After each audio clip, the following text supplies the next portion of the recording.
Funding for This Is Nashville comes from you, our listeners, and Music City Prep Clinic, Nashville-based provider for PrEP and offering comprehensive sexual health services in an environment designed to be safe, professional, and shame-free. Learn more at musiccityprep.org. This is Nashville.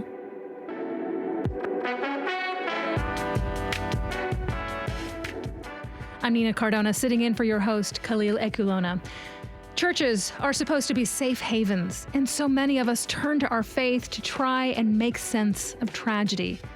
The Covenant School shooting has put that to the test for Nashville's Christian congregations. It happened on a church campus, and all too many churches quickly realized that their own members were only a degree or two removed from the horror of that day. Later this hour, we'll talk with local pastors about how their churches have reacted. How are they coming together to heal? How has their faith guided them? And how does that play out in other areas, like politics? But first, it's looking more likely that Republicans will try to end the Tennessee legislative session early, potentially as soon as this week. This comes after weeks of protests and mounting tensions within the Republican caucus following the expulsions and reinstatements of two Black Democratic lawmakers. Here to tell us what to expect out of this week is WPLN's political reporter, Blaise Gainey.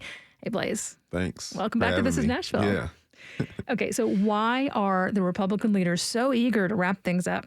Well, it's been several weeks of protests, like you said, and these lawmakers aren't used to that. It's usually pretty quiet and orderly around the State House. So I think just with the pressure on them from the gun control protest, they're ready to go back home to their districts where they're not likely to see that.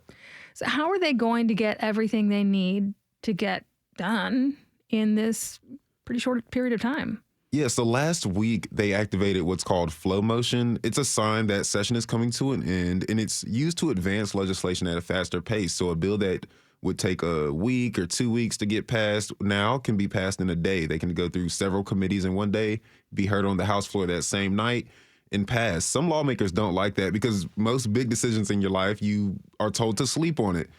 They're not given time to sleep on it and can sometimes make some mistakes. Now, protesters will be back at the Capitol again today to demand stricter gun laws. Now, this is the third week since the Covenant School shooting that lawmakers have heard from parents and children and gun control activists. Is there any chance we'll see any gun legislation? We will see gun legislation, but it won't actually make any changes to the state law because the Senate Judiciary Chair has already come out and said he doesn't want to hear any gun legislation this year. He sent a bill that would arm teachers to 2024. However, the House today, that on the House floor, they're going to likely to pass that bill. So, no gun legislation may make law, but there's still going to be some action on gun laws. What about Governor Bill Lee's call for something akin to an extreme risk protection order or a red flag law, as you may have heard it known? What have Republican legislators said? I mean, have any of them signed on to something like this? Well, they haven't necessarily backed the proposal. House Speaker Cameron Sexton is on record a few weeks ago calling it, comparing red flag laws to gun confiscation laws. And you can see some Republicans trying to find a way to sort of not use the term red flag law because it's not really popular amongst their base. But what they're really focused on more so is school safety laws. So the governor came out after the Covenant School shooting and enhanced his school safety proposal, and it was already passed. It allows for the funding of a school resource officer at every school, mandates active shooter drills. So as far on the actual gun legislation, they don't seem to be making too many moves, but school safety is sort of where they're focused at. What else can we expect from the rest of the session? Well, they have to pass a bill. That's the one thing that they are actually elected to do is pass, not a bill, but a budget for the state. This year, it's expected to be over $55 billion, and that includes a $3 billion planned transportation bill that allows for toll lanes in the state, which some people feel funny about, but it allows private companies to come into the state, contract with the state, and build toll lanes. What about the Tennessee Three? Representatives Justin Jones of Nashville, Justin J. Pearson of Memphis, and Gloria Johnson of Knoxville, they're all back at their desks in the chamber. Have they been able to continue speaking up in support of things that their constituents want? Yeah, I mean, they've actually spoke up several times. Representative Jones last Thursday was on the House floor. He was right back at it, possibly more emboldened now that he's been reinstated and backed up essentially by national, Democrats also. Last week, he called one representative a bigot because he was he did pass a bill that would limit colleges from speaking about slavery and other racial tensions that happened in American history. And as a new legislator, technically, Justin Jones is allowed a chance to file 15 new bills. He filed one last week that is called the Protect Kids Not Guns Act. It does several things, like it has red flag laws in it. It has bans on certain weapons, mostly assault weapons, and also requires universal background checks. Well, that was WPLN political reporter Blaise Gainey. Thanks for your reporting, Blaise. Thank you. And good luck this week. Sounds like it's going to be a marathon. Yes, I'll need a lot of rest. We have to take a short break. When we come back, we're talking about how Nashville's Christian community has felt the effects of the Covenant School shooting. Has the tragedy tested your faith? Have you found comfort in the church? Join the conversation by tweeting us at This Is Nashville. We'll be right back.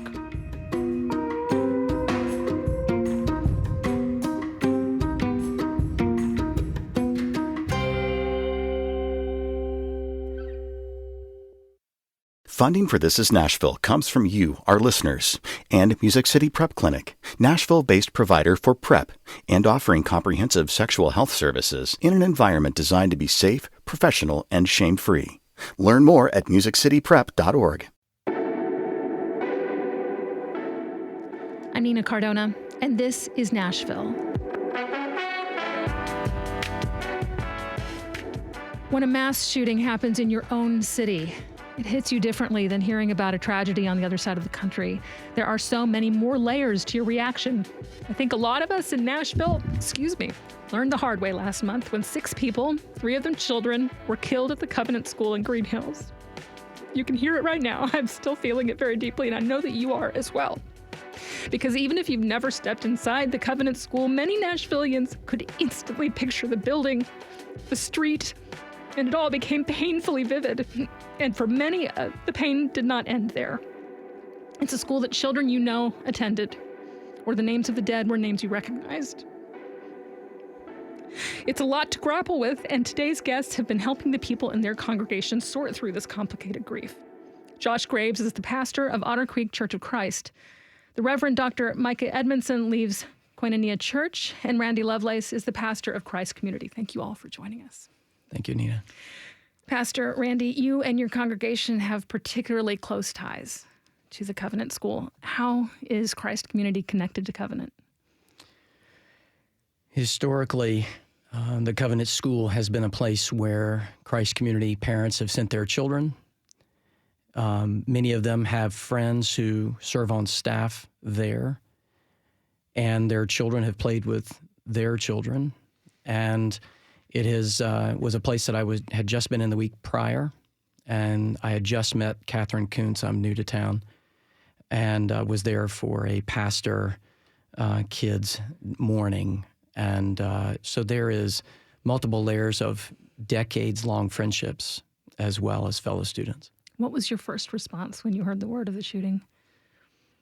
I was immediately thinking of my colleagues who are pastoral staff there, and I just remember freezing, and our whole staff rushed down to my office. We had the TV on, and it was just that stunning stillness where you both want to know what's happening, but you're also fearful of the worst, and you feel there's something you want to do, but you know there's nothing you can do except wait and to pray. And so it's powerless. And that feeling is overwhelming. Micah, you lost a member of your congregation in the shooting. Can you tell me about that? Yes. Yeah, I did. Dr. Catherine Kuntz, she and her husband, Richard, had been attending our church, Koinonia, for a couple of months. And I had actually the shooting happened on a Monday, and she had been in worship at Koinonia just the day before. We sat outside after service, and we talked together, and we exchanged information. We were actually planning to get lunch that week, and less than 24 hours later, she was gone. What can you tell me about how Richard is doing? It's day by day for him. He's a man of deep faith, and he's been very generous with his time, and we've sought to walk with him, and he's been inundated with family and friends and folks just trying to support him, but he's definitely made time for us to come and weep together and talk together. I think he's doing as well as can be expected. But yeah, I think he's doing okay. He spoke powerfully at her funeral. I don't know how he had the strength to stand before a congregation of people and speak at the funeral of his own wife, but he did, and he had some beautiful things to say about Catherine, about her legacy, and about her example. For both of you, with this tragedy striking so close to home for your church families, how did it feel to approach the pulpit that first Sunday? Micah? It was really, really hard. It was a really, really difficult time. And as a pastor, I'm oftentimes, you feel the pressure of of sort of knowing the right thing to say. I'm supposed to kind of know the right thing to say. And there's some tragedies that are so immense that, it sort of goes beyond words. And so I just I was just very honest with the congregation about my own sense of helplessness, my own sense of deep sorrow and shock and horror. As you said before, it's one thing to hear about these things on the news or read about them on the news. It's another thing when you were just talking with someone less than 24 hours before it happened, and it hit so close to home. So I think just being honest with the congregation about our own grief and shock allowed them the space to know that it's okay to be disoriented. It's okay to be shocked. It's okay to not have all the words. I am comforted in the fact that our faith teaches us that we serve a God who does not sit at a distance from these things, but actually became one of us and took our afflictions on himself. So he knows what it's like to lose someone, to cry tears. He knows what it's like to experience, the horror of intense violence and the destruction that leaves. So we come to worship a God that knows from experience what we're going through. And so we know that we can have help in the time of need. So that's kind of the way I approached it. Pastor Randy, how did you approach that first sermon? Well, I knew within 24 hours that whatever I was planning to say prior to that Monday, it would have to change. Wrestling with the twin reality that I have a place to lead and to shepherd, but also feeling an intense sense of what in the world can I say? So that put me in a place of dependence on my Lord and my faith. And so I just felt a tremendous sense of humility, not pressure, but humility of just saying, Lord, help me. And so I changed the text. We changed the service around. We made space for extended prayer. And as Micah said, and I just want to say hello to Micah, who's also a colleague of mine, that we just needed to be honest with how we're doing and to acknowledge the emotion in the room. Josh, what has it been like for you these past few weeks? We decided a few days after the shooting to bring the church together. We're not as connected as Randy and Micah are, but We brought the church together on that Wednesday night for a lament service, kind of from the Psalms, which I see you have your Bible open to. Mm-hmm.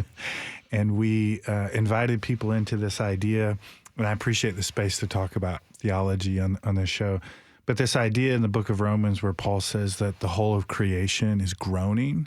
It's a specific Greek word that only appears a few times in the entire New Testament. And the idea is sometimes you encounter so much suffering and violence in the world that the English language is incapable of describing the horror and the tragedy. And so the word is actually a word that gets to this kind of deep, guttural, human expression of pain, because you recognize, for Christians who believe in kind of this new heavens and new earth, and Jews, that there is this immense gap. So we invited people into that Wednesday night time of prayer and just essentially broke up into prayer circles to pray, to cry out loud. There were some prayers that were really uncomfortable for me, and it takes a lot for a pastor to be uncomfortable because we hear a lot of different stuff. But people prayed from their hearts, and they prayed stuff that probably wouldn't have passed the PR check on all sides of it. But we just tried to create space for people to actually respond, not just to listen to what we had to say. Well, talk a little bit about those uncomfortable things. I mean, obviously, no one needs to know who's saying what. But what are some of these things that you're seeing really bubble up in your congregation?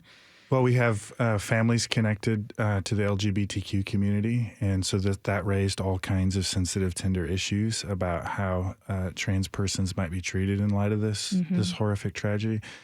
We have families who have been touched by violence in other contexts, abuse in other contexts. So people bring all of their brokenness and pain into tragedy, and it's going to affect them in a lot of different ways. And so when you invite space publicly for people to pray out loud what's in their hearts, all of that's going to come out in these kind of intense human emotions.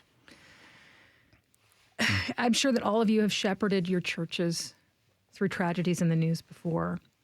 Josh, how does this compare? It's close to home. You're not as connected as these other pastors are, but it's still very, very close to home. How has that changed the reaction that you're seeing in your congregation to, say, things that have been in the national news?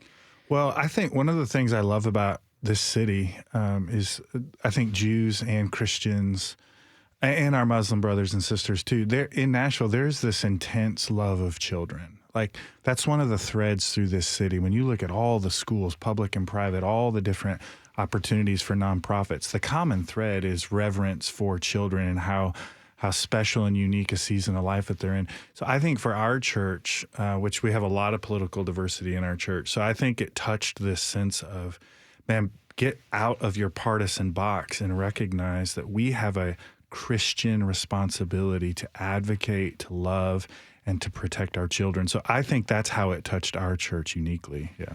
Micah, what kinds of questions have you been hearing from your congregation? Yeah, I mean, I think the questions of how could this happen? Why did this happen? Sort of the sort of what we might call the classic questions of theodicy. Why Lord? Could such a thing happen?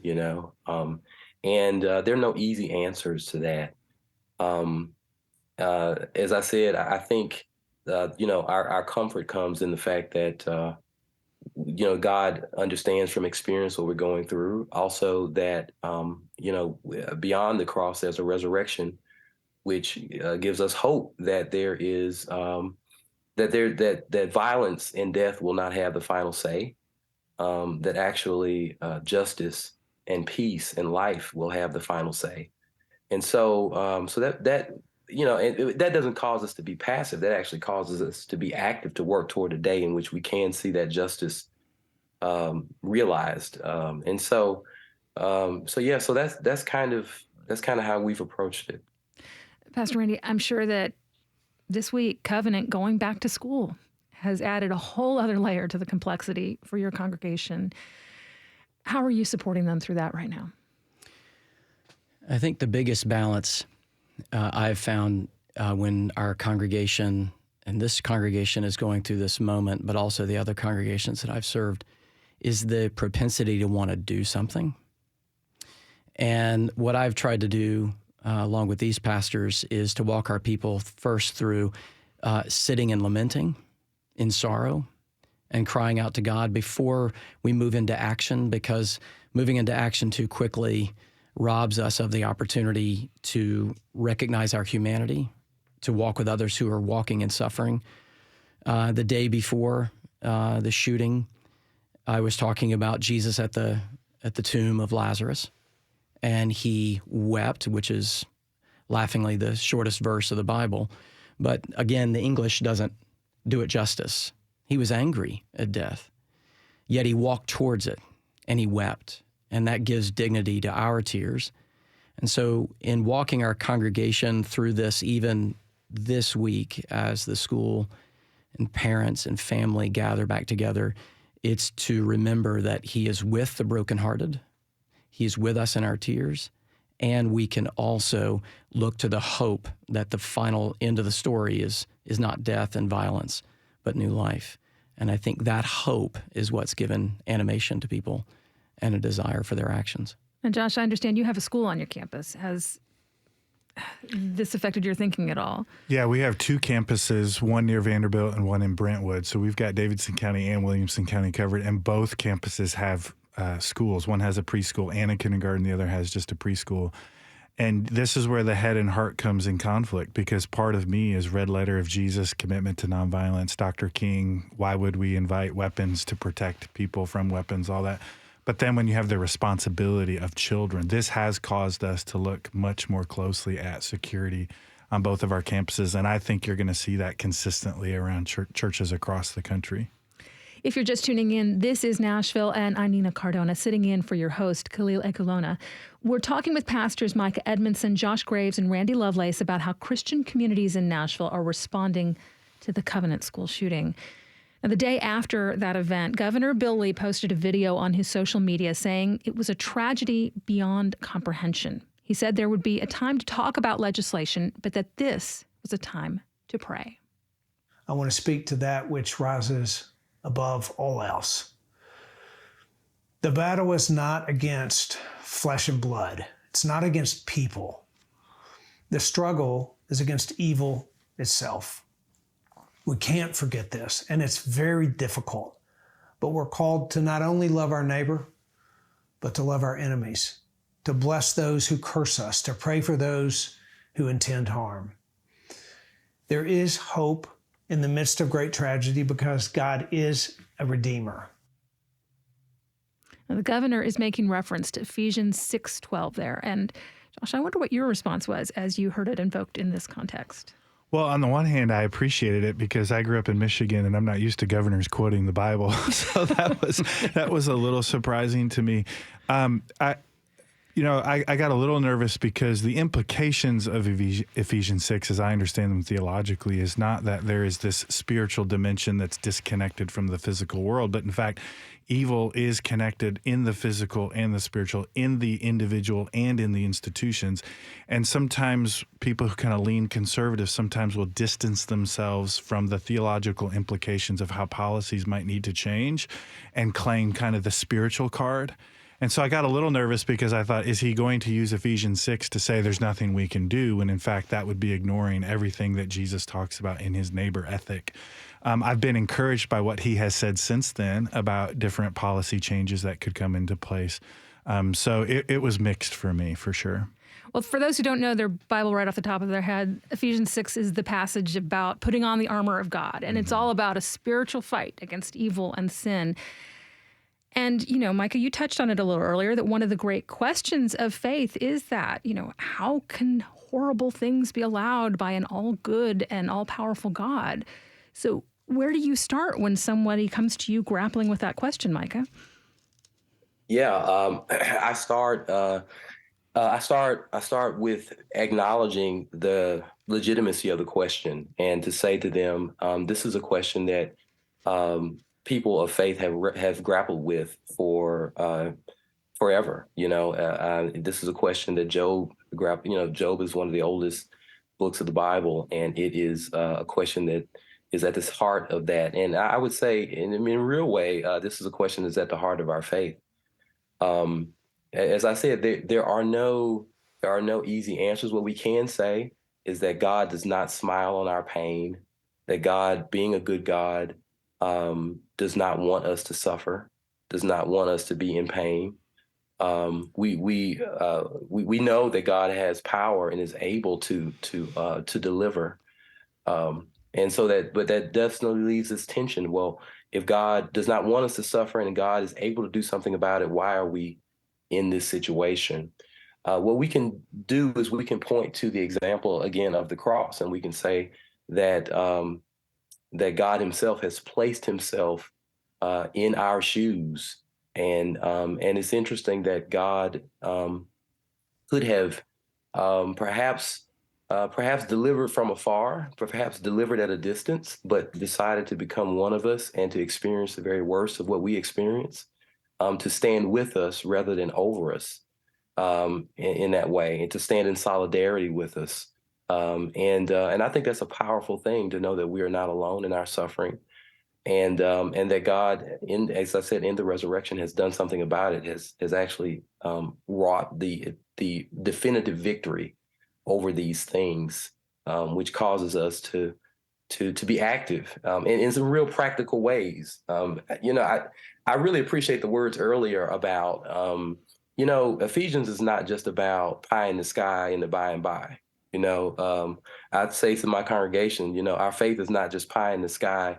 It's also steak on the plate while we wait, in the sense that, God means for us to, our prayer that the Lord's will be done on earth as it is in heaven is really a prayer, an ask for the Lord, but also a summons to action.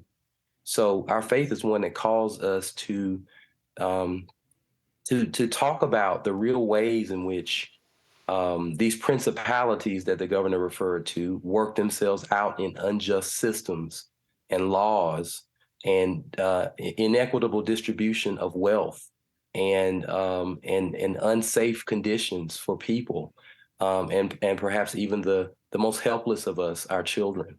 So there's a real I would say that our gospel and our faith calls us to have something clear to say about those things as well. Pastor Andy, you came with the Bible ready. Are there any scriptures that come to mind that you're grappling with or helping people grapple with these questions? Well, like was said earlier, I'm not accustomed to a governor quoting scripture, and so I didn't see it at the time that he released it, but I did get to see it later.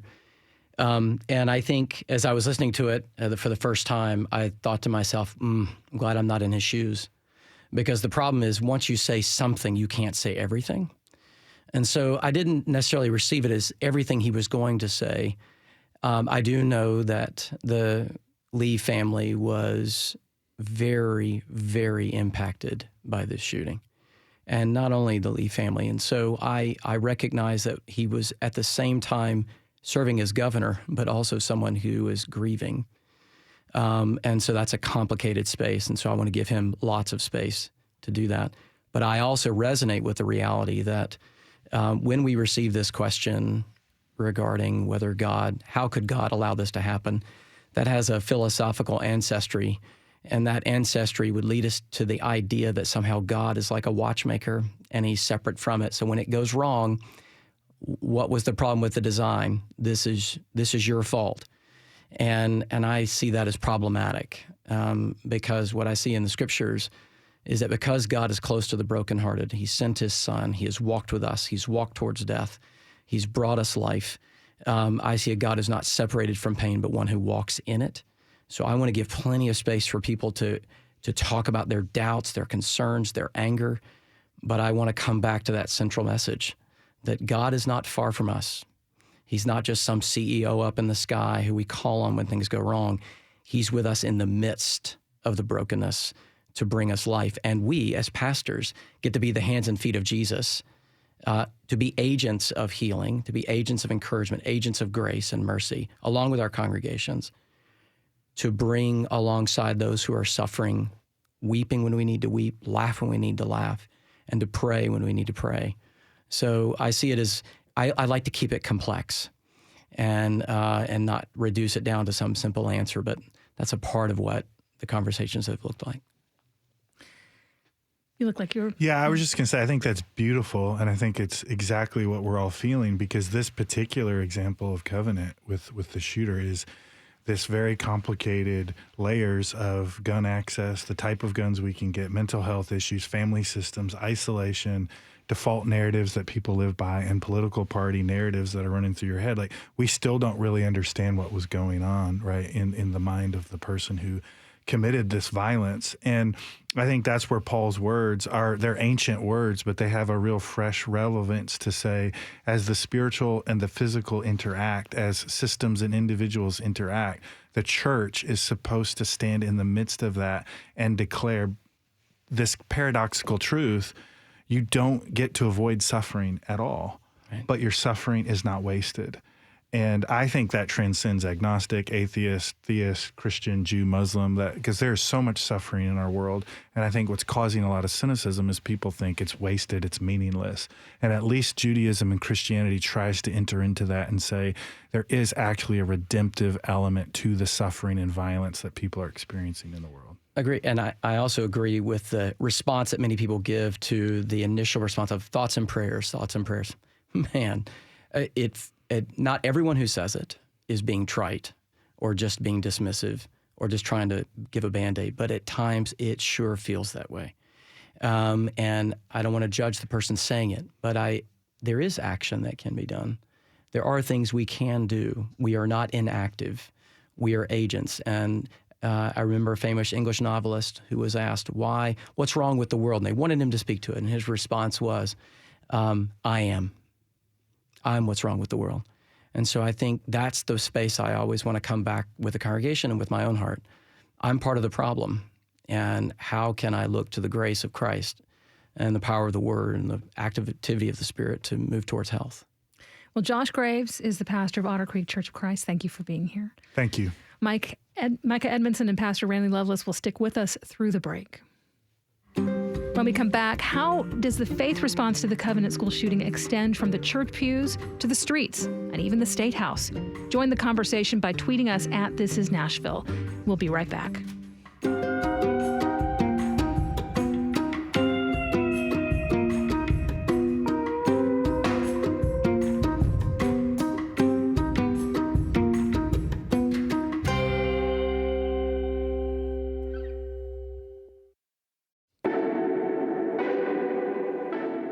I'm Nina Cardona, and this is Nashville.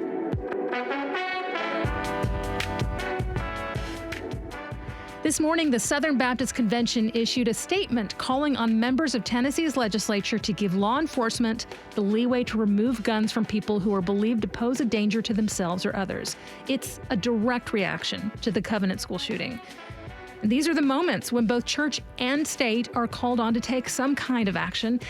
And it can be complicated when those worlds collide. Some faith leaders are wary of crossing the streams, so to speak. Others feel a calling to be a strong voice in the larger community for what they believe is right. I think it's safe to say that Reverend Kelly X is in that second category. She is a pastor at the Village Church and the director of Racial Justice Ministries at the Scarrett Bennett Center. Pastor Kelly, thanks for being here. Thank you for having me. What do you make of the tension that some feel between faith and political activism? I find very little tension, honestly. As a Black woman, a descendant of enslaved people here in America, faith and action has always been hand in hand. That the desire, the need, the requirement of freedom was connected directly to our faith, whether that is Christian faith, whether that is traditional African traditions. The belief that God has created us free and we deserve to be free just goes hand in hand. And so then that which gives us the strength to then speak and to demand that comes directly from the Creator, from the divine, who gives us words, power, and inspiration to behave and to act in a way that doesn't just liberate us individually, but it liberates everyone. And so that it is a freedom that is not just an individual freedom, but a collective communal freedom where we're all able to live free and whole as God has created us to be. Well, have you seen a change in the level of engagement from Nashville pastors since the Covenant School shooting? I have seen, Yes, I have seen more willing to stand up and to speak. It's something about when children are killed that is a reminder that, oh man, it feels like anybody can get it almost. And we don't want anybody to, everyone should be able to live. And so what I have seen is that I think at the beginning of March, there was mothers. Oh, don't let me mess up the organization. But a mothers group against gun violence had their day on the Hill. And I came in to be a part of that press conference at the Hill. And there were probably about 5 of us.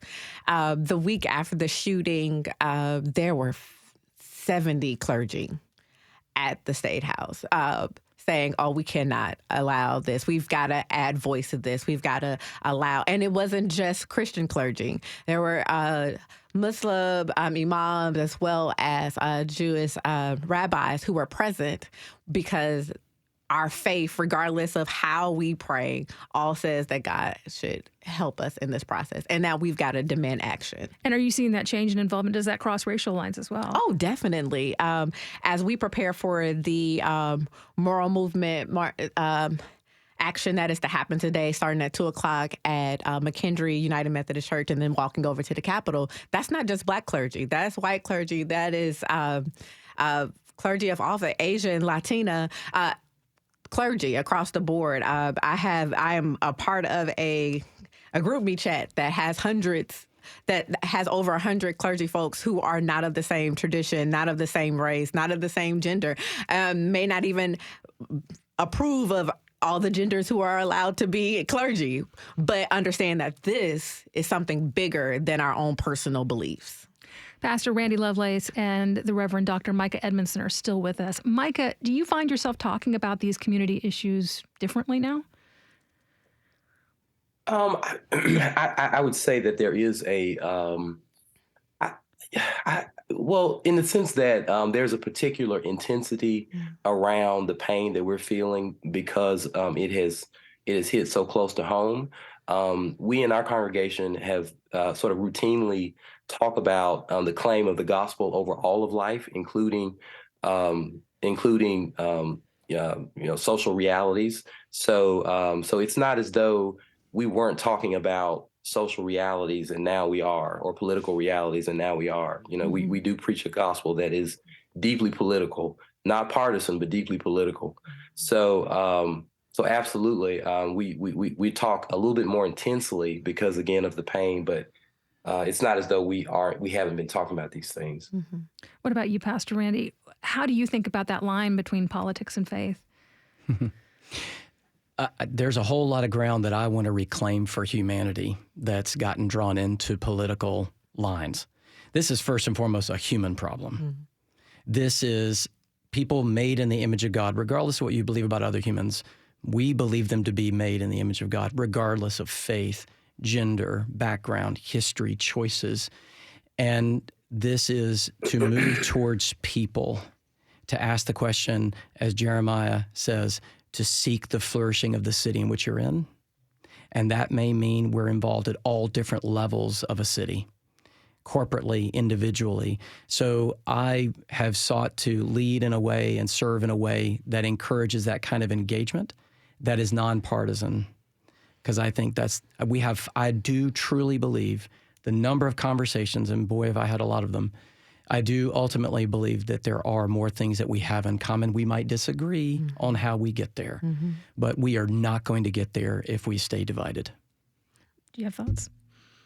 Yeah, I was also thinking about, I think there's a difference between being political and being partisan as well. Right. I feel like every day I walk out the house as a Black woman, clergy woman, like I am political. I'm a very political statement, but that has very little to do with my politics in the sense of how I vote. But it does show up in how I act and what I preach and what I ask of others to then demand as a part of their own divineness as made in the very image of God. Mm-hmm. If someone's faith leads them to have a pretty strong conviction that action needs to be taken, and then that action is something that can only be done by government, and so they call for it. Is it politicizing to speak up about those things? No. Because I do think that is something that a lot of times when people want to say, we need to only have this conversation, this needs to go back to the faith community, or this needs to go back to the home, and it needs to be back in that conversation. You're just politicizing it. And, sometimes it just means that's code for, I don't agree with your stance. Right. Right. Yeah, right. But it is also a stance that I don't want to do anything about it. And so I have the capacity at my pulpit to preach and to say that all lives deserve to have life, and that to talk about a desire for gun laws that then reflect that other people's lives matter beyond just my own personal life. However, I don't have the capacity from my pulpit to write legislation. And so in that, what I am desiring is to have someone who's willing to sit down and listen to me, and then is willing to do legislation that will make it so that my children are not afraid to go to school, and that I'm not afraid to worship. Because, this has happened, but this is not new. Mother Emanuel, that was 2015. Mm-hmm. Like the Pittsburgh synagogue shooting, that was 18. Like, this has been happening. And I think that's the other reason why folks are upset, because we recognize that at any point it could be our congregation. At any point it really could be our children's school. It could be our grocery store. And so in that instance, it's like, yes, Second Amendment, the ability to have weapons and protect myself is very much so there. Do I want people to have weapons of war? No, that's the place where I then say, no, I don't want that. And then also, how do we find somewhere in the middle to make sure that folks' rights are being respected while not killing me in the process? But there are people who are being incentivized to keep us divided. They want to call it politicization when, in fact, we're just engaging as citizens in a democratic republic from a position of faith that we can talk. We need to acknowledge and defend the rights and freedoms of the Second Amendment. But that's not the only right that we are defending. And we need to speak about what is primary, and that seems to me to be life, liberty, and happiness, framed by an ethic of love. And then let's talk about downstream. Where can we agree and work towards a flourishing community that protects our freedoms? If you're just tuning in, this is Nashville, and I'm Nina Cardona, in for your host, Khalil Ekulona. We're talking this hour about how Nashville's Christian communities are responding to the Covenant School shooting, and my guests are Reverend Dr. Micah Edmondson, Pastor Randy Lovelace, and Reverend Kelly X. When it comes down to the brass tacks of how we as a community should respond to the specifics of our time, finding a faith-informed stance can take some degree of extrapolation, because there was no gunpowder in the time of Christ, and Paul never wrote about AR-15s. So, Micah, what does the Bible say, in your mind, that speaks to gun violence? Yeah, I think the Bible has a lot to say about the realities that we're dealing with in terms of gun violence, because there's always been the temptation to prefer profits over people, and I think we can look in various texts within the scriptures. I think particularly there's a particular scripture in Deuteronomy 22:8 that actually talks about the building of an ancient Near Eastern home. And you may think, well, what does the building of a home have to do with gun violence? Well, basically, when you build a home, it's a law that says that when you build your home, you have to put a parapet, you have to put a railing around the roof of it, so that lest someone fall off it and then that home incur blood guilt. And so what's happening there is there's a priority of people over profits. There's a priority of, because it takes extra time, it takes extra money and resources to put that railing around your home. But the Lord is telling his people the public safety and of these individuals is more important than your own private profits.